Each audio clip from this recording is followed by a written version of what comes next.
জেলা নেতৃবৃন্দের উপর যে হামলা হয়েছে সেটা বিচার নিশ্চিত করবেন, তেল সংকট নিরসনের জন্য গুরুত্বপূর্ণ ভূমিকা রাখবেন বলে আমরা আশা রাখছি। আপনারা জানেন যে তেল সংকট এবং দ্রব্যমূল্যের ঊর্ধ্বগতি এবং বর্তমান রাজনৈতিক প্রেক্ষাপটকে কেন্দ্র করে মঞ্চ 24-এর আজকের এই সংবাদ সম্মেলন।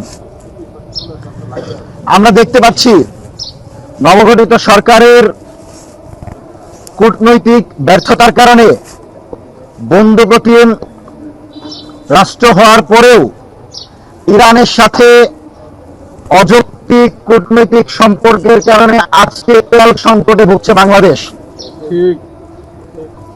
যে ইরান মুসলিম দেশ হিসেবে বাংলাদেশের সাথে দীর্ঘদিনের যে কূটনৈতিক সম্পর্ক ছিল, সেই সম্পর্কের অংশ হিসাবে বাংলাদেশকে সকল সুবিধা দেওয়ার কথা, কিন্তু আমরা স্পষ্ট দেখতে পেলাম মার্কিন আগ্রাসনকে সমর্থন দিয়ে ইরানের প্রতিরোধ যোদ্ধাদের বিপরীতে বাংলাদেশের সরকার অবস্থান নিয়েছে এবং যার ফলশ্রুতিতে আজকে জনগণ তেল সংকট, জ্বালানি সংকট, লোডশেডিং সহ জনজীবন অতিষ্ঠ হয়ে চরম ভোগান্তিতে পড়েছে। আজকে মন্ত্রীদের বক্তব্য শুনলে ওবায়দুল কাদেরের কথা মনে হয়। দেখা যাচ্ছে 4 মাইল 5 মাইল কিলোমিটার ধরে হাজার হাজার মানুষের ভিড়, শত শত গাড়ি 2 দিন 3 দিন যাবত একই সিরিয়ালে দাঁড়িয়ে আছে, তারা কিন্তু তেল পাচ্ছে না। কিন্তু মন্ত্রী বলছেন বাংলাদেশে জ্বালানির কোনো সংকট নাই। দুর্ভাগ্য আমাদের যে আমরা এমন একটা দেশ পেয়েছি যে দেশের সংসদ সদস্যরা কথায় কথায় মিথ্যা বলে জনগণের সাথে প্রতারণা করে।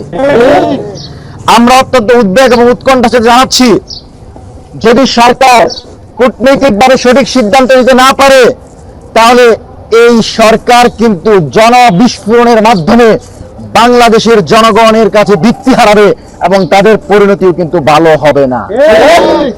আমি আগেই বলেছি যে এই সরকার জনগণের সরকার। এই সরকার ততক্ষণ পর্যন্ত ক্ষমতায় থাকবে যতক্ষণ জনগণ এই সরকারকে নিজেদের প্রতিনিধি মনে করে। কিন্তু এই সরকার যদি জুলাইয়ের নেতৃবৃন্দের উপর মত তৈরি করে জুলাই বিরোধী কোন রাজনৈতিক শক্তিকে আবারও সক্রিয় হয়ে বাংলাদেশের রাজনীতিতে অনুপ্রবেশ ঘটাতে চাই, তাহলে আপনাদের ছাত্র জনতার সাথে নিয়ে আমরা প্রতিহত করব। কিন্তু আমরা বেঁচে থাকতে বাংলাদেশে আওয়ামী লীগের রাজনীতিকে কোনোভাবে প্রাসঙ্গিক করতে দিব না। আমরা কোনোভাবে মনে করি না গতকাল ছাত্র দল একা এখানে আক্রমণ করেছে। ছাত্র দলের ভূমিকায় আমরা একা এটাকে মনে করি না। আমরা মনে করি ছাত্র দলের ভিতর ছাত্রলীগ ঢুকেছে এবং নব্য ছাত্র দলে ছাত্রলীগের অনুপ্রবেশের মাধ্যমে জুলাইয়ের অন্যতম সিপাহসালার সেনানায়ক মুসাদ্দেক ইবনে মোহাম্মদ এবং এবি জুবাইরের উপর সরাসরি আক্রমণ করে বাংলাদেশের বিচার ব্যবস্থা, নিরাপত্তা ব্যবস্থা এবং প্রশাসনের উদাসীনতাকে স্পষ্ট করে দেখানো হয়েছে। আমাদের শিলং থেকে আসা স্বরাষ্ট্র উপদেষ্টা বলেছিলেন যে বাংলাদেশে মব কালচারের কবর রচনা হবে, কিন্তু আপনি জুলাই নেতৃবৃন্দের উপর মব তৈরি করার সুযোগ তৈরি করে দিয়েছেন আর আপনি মবের বিরুদ্ধে কথা বলছেন। মুনাফিকি করবেন না। হাসিনাও বলেছিল কোথাও ভুল হচ্ছে না, কিন্তু আমরা দেখতে পেলাম আবু সাঈদ, ওয়াসিম, মুগ্ধ হাজার হাজার ছাত্র জনতার বুকে গুলি চালিয়ে তাকে দিল্লি পালিয়ে যেতে হয়েছে। সুতরাং আপনারাও যদি কোনোভাবে বাংলাদেশের জনগণের রায়ের বিপরীতে গিয়ে, জনরায়ের বিপরীতে গিয়ে শহীদ প্রেসিডেন্ট জিয়াউর রহমানের যে বাংলাদেশ ছিল তার বিপরীতে দিল্লি কেন্দ্রিক কোন বাংলাদেশ প্রতিষ্ঠিত করতে চান, আমরা আপনাদেরকে এক চুল ছাড় দিব না, ছাড় দিব না। আপনারা ক্ষমতায় আছেন, 5 বছর দেশটা ভালোভাবে চালান, কিন্তু এমন কিছু করবেন না যেটা বাংলাদেশের 70% জনগণের জনরায়ের বিপরীতে যায়। গণভোটের জন্য যে তারেক রহমান বললেন হ্যাঁ ভোটের পক্ষে আপনি ভোট দেন, জনগণকে বললেন, সেই তারেক রহমানের বিপরীতে গিয়ে আজকে বিএনপির নেতাকর্মীরা গণভোটের বিরুদ্ধে লাগাতার বক্তব্য দিচ্ছে এবং ইতিমধ্যেই জুলাই সংস্কার পরিষদের শপথ তারা নেয় নাই। আমরা মনে করি জুলাইকে উপেক্ষা করে আগামীর বাংলাদেশে কোনো ধরনের রাজনীতি হতে পারে না। এবং আরেকটি কথা, এনসিপির আহ্বায়ক নাহিদ ইসলাম বলেছেন ছাত্রলীগ নাকি এনসিপিতে যুক্ত হতে পারে। আমরা এই বক্তব্যের তীব্র নিন্দা এবং প্রতিবাদ জানাই। যদি ছাত্রলীগ কোনো হত্যাকাণ্ডের সাথে জড়িত নাও থাকে, আওয়ামী লীগ, তাদের অঙ্গ সংগঠন এবং তাদের সহযোগী সংগঠনের প্রত্যেকটি নেতা কর্মী ফ্যাসিবাদের পৃষ্ঠপোষক হিসেবে চিহ্নিত হবে এবং বিচারের আগে হাসিনা কামালের ফাঁসির আগে বাংলাদেশের আওয়ামী লীগের কোন নেতাকর্মী রাজনীতি করতে পারবে না। সম্মানিত সাংবাদিক বন্ধুগণ, আমরা দেখতে পাচ্ছি আমাদের বাক স্বাধীনতা নাই। আমি পূর্বে বলেছি, যদি প্রধানমন্ত্রীকে কেউ নিয়ে বিষোদ্গার করে রাজনৈতিক শিষ্টাচার বহির্ভূত বক্তব্য দেয়, তবে তাকে বিচারের মুখোমুখি করতে পারেন এবং যারা এই ধরনের কাজ করে তাদেরকে চিহ্নিত করতে পারেন। কিন্তু ভিন্ন মতকে দমনের নামে সৌদিয়াকে গ্রেফতার, নাসিমকে গ্রেফতার, এভাবে যদি আপনারা অ্যাক্টিভিস্টদের গ্রেফতার করে আমাদের বাক স্বাধীনতা হরণ করতে চান, তাহলে আমাদের আর ঘরে বসে থাকার সুযোগ থাকবে না। শহীদ শরীফ ওসমান হাদির যে বাংলাদেশ, শহীদ প্রেসিডেন্ট জিয়াউর রহমানের যে বাংলাদেশ, সেই বাংলাদেশে কোনোভাবেই আধিপত্যবাদকে প্রশ্রয় দিয়ে আপামর ছাত্র জনতার মেহনতি মানুষের বাংলাদেশ প্রতিষ্ঠার আন্দোলনকে আমরা স্তব্ধ করতে পারবো না। সম্মানিত সাংবাদিক বন্ধুগণ, গতকালকের ঘটনায় যারা জড়িত এদের সর্বোচ্চ বিচার নিশ্চিতের দাবি জানাচ্ছি এবং আমরা আশঙ্কা করছি যদি সরকার এইভাবে মপকে উস্কে দেয়, তাহলে আগামীতে আমাদের জুলাইয়ের প্রত্যেকটি শক্তিকে এই ধরনের আক্রমণের শিকার হতে হবে। হাসিনা বলেছিল তারেক রহমানকে ছাড়বে না, বলেছিল খালেদা জিয়াকে ছাড়বে না। সুতরাং যে হাসিনা তারেক রহমানকে চুর বলেছে, যে হাসিনা খালেদা জিয়াকে নির্যাতন করে মৃত্যুর দিকে মুখোমুখি করেছে, সেই হাসিনার বয়ানের সাথে প্রাসঙ্গিক করে কথিত ছাত্র দলের কোন নেতা যদি বক্তব্য দেয়, তাহলে আমরা ছাত্র দলের বক্তব্য সেটা মনে করি না। আমরা মনে করি আওয়ামী লীগের রেসপন্সর হিসেবে যারা এখন রাজনীতিতে ঢুকতে চাইবে তাদের বিরুদ্ধে আমাদের লড়াই থাকবে এবং যে কোনো ভাবে তাদেরকে বিচারে মুখোমুখি করতে হবে। আমাদের দাবিগুলো হচ্ছে অতি দ্রুত কূটনৈতিক ভাবে এবং সকল সিন্ডিকেট ভেঙে দিয়ে তেল সংকট নিরসনে সরকারকে তার পরিকল্পনা জনগণের সামনে স্পষ্ট করতে হবে। দেখতে পেয়েছি বিরোধী দল এবং সরকারি দল উভয় একটি কমিটি করেছে। আমরা আশা করব অতি দ্রুত তারা পরিকল্পনা পেশ করে জনগণের এই দুর্বিষহ জীবন থেকে মুক্তি দিবেন। গ্রামে গঞ্জে রাত হলে শিক্ষার্থীদেরকে পর রাত টেবিলে যাওয়ার আগে শুধু একটা জিনিস দেখতে হয় যে বিদ্যুতের লাইন আছে, বিদ্যুতের সুইচ আছে, সবকিছুই ঠিক আছে, কিন্তু নাগার বিদ্যুৎটা নাই। বাত ব্যথা, প্যারালাইসিস কিংবা আর্থ্রাইটিস, আধুনিক ফিজিওথেরাপি ও পুনর্বাসন চিকিৎসায় নির্ভরযোগ্য নাম ডিপিআরসি। সুতরাং আমরা যেন বিদ্যুৎটা পাই, আমরা যেন আমাদের জ্বালানিটুকু পাই, আমরা যেন আমাদের জনজীবনটা পরিচালনা করতে পারি সঠিকভাবে, এটা নিশ্চিত করা বর্তমান সরকারের দায়িত্ব, মাননীয় প্রধানমন্ত্রীর দায়িত্ব।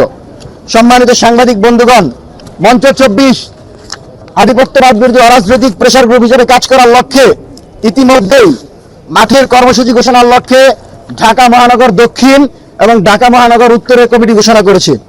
ঢাকা মহানগর দক্ষিণের আহ্বায়ক হিসেবে দায়িত্ব পালন করবেন উমর ফারুক এবং সদস্য সচিব হিসেবে রায়হান জুবায়ের। ঢাকা উত্তরের আহ্বায়ক কমিটি করা হয়েছে। প্রত্যেকটি কমিটিতে আমরা 50-এর অধিক নেতাকর্মী রেখেছি। উত্তরের দায়িত্ব পালন করবেন আল সাদ এবং সদস্য সচিব তাফিমুর রহমান। আমরা এটা এই কারণে আমরা বাংলাদেশের জনগণের দাবি আদায়ের লক্ষ্যে মাঠে থাকব, কিন্তু কোনোভাবেই আওয়ামী অপশক্তিদের বাংলাদেশের রাজনীতি সক্রিয় করতে দিব না। মব কালচারের কবর রচনা করে জাস্টিসের যে বাংলাদেশ হয়েছে, সেই বাংলাদেশে বিচার বহির্ভূত কোনো হত্যাকাণ্ড আমরা দেখতে চাই না। সেই বাংলাদেশে গুম খুনের রাজনীতি দেখতে চাই না। সেই বাংলাদেশে দলীয় আধিপত্য দেখতে চাই না। সুতরাং সরকারকে বিষয়ে নিজেদের অবস্থান ব্যক্ত করতে হবে। সম্মানিত সাংবাদিক বন্ধুগণ, মঞ্চ 24 এবং জুলাইয়ের সকল সংগঠনকে সাথে নিয়ে আমরা আগামীতে যে ধরনের কর্মসূচি বাস্তবায়ন করব, সেই কর্মসূচিগুলো কোন রাজনৈতিক দলের কর্মসূচি হবে না। কোন রাজনৈতিক দলের এজেন্ডা বাস্তবায়ন করার লক্ষ্যে আমরা এখানে বসি নাই। সুতরাং আমাদেরকে পেগিং ট্রেনিং করতে আসবেন না। আমরা একজন জুলাই যোদ্ধা বেঁচে থাকতে বাংলাদেশে কোন জুলাই বিরোধী আইন হতে দিব না।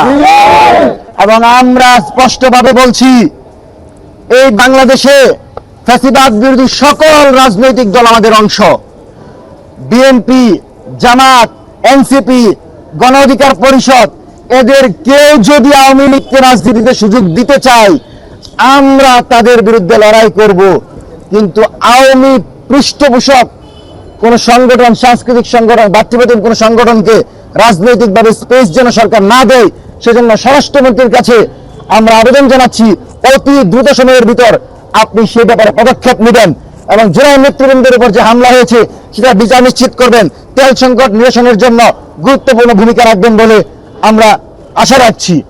এবং আমরা মনে করি, আমরা জানিয়ে দিতে চাই যে এই বাংলাদেশ হচ্ছে নতুন বাংলাদেশ, যেখানে মব কালচারের কবর রচনা হবে এবং জাস্টিস নিশ্চিত হবে।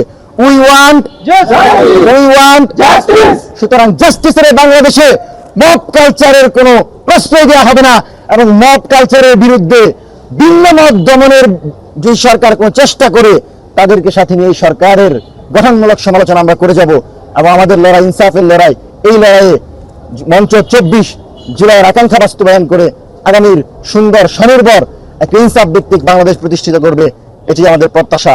জুলাই আন্দোলনে প্রথমত আমি দায়িত্ব নিয়ে বলছি, বাংলাদেশের কোন রাজনৈতিক দল সমর্থন দিয়ে জনগণকে নামায় নাই। বাংলাদেশের আপামর ছাত্র জনতা নেমে এসে এই জুলাই আন্দোলন করেছে এবং সর্বপ্রথম ক্যাম্পাসগুলো থেকে ঢাকা বিশ্ববিদ্যালয়, রাজশাহী বিশ্ববিদ্যালয়, জগন্নাথ বিশ্ববিদ্যালয় থেকে ছাত্র জনতা মিছিল দিয়েছিল দিল্লি না ঢাকা, ঢাকা ঢাকা। সেই ক্যাম্পাসে, যে ক্যাম্পাসে ছাত্রলীগকে তাড়িয়ে দেওয়া হয়েছে, গণরুম গেস্ট রুমের কালচারকে কবর রচনা দেওয়া হয়েছে, সেই ক্যাম্পাসে যদি আবারও ছাত্রলীগের আঙ্গিকে কেউ রাজনীতি করতে চায়, তাদেরকে বাংলাদেশের ছাত্র জনতা প্রতিহত করবে, এটা অত্যন্ত স্বাভাবিক। এবং ভাই যেটা বললেন, এখানে আওয়ামী লীগ পরোক্ষভাবে ছাত্র শিবির এবং ছাত্র দলের মাঝে দ্বন্দ্ব তৈরি করে ক্যাম্পাসে সহিংসতাকে উস্কে দিচ্ছে। সেজন্য আমরা দুই পক্ষকে অত্যন্ত ধৈর্যের পরিচয় দেওয়ার আহ্বান জানাচ্ছি। চট্টগ্রামের ঘটনা, শিবির এবং ছাত্র দলের রাজনৈতিক আধিপত্যকে কেন্দ্র করে যে ঘটনা ঘটেছে, আমরা মনে করি দুই পক্ষকেই সেখানে দোষ আছে এবং দুই পক্ষকেই সহনশীল হতে হবে। ছাত্র দল ছাত্র শিবিরের মারামারির কারণে বাংলাদেশের সাধারণ ছাত্ররা ভুক্তভোগী হবে, এটা আমরা চাই না। ক্যাম্পাসের রাজনীতি মুক্ত, ক্যাম্পাসে লেজুর ভিত্তিক ছাত্র রাজনীতি চলতে পারবে না। দলের প্রধান ক্যাম্পাস রাজনীতির প্রধান হইতে পারবেন না।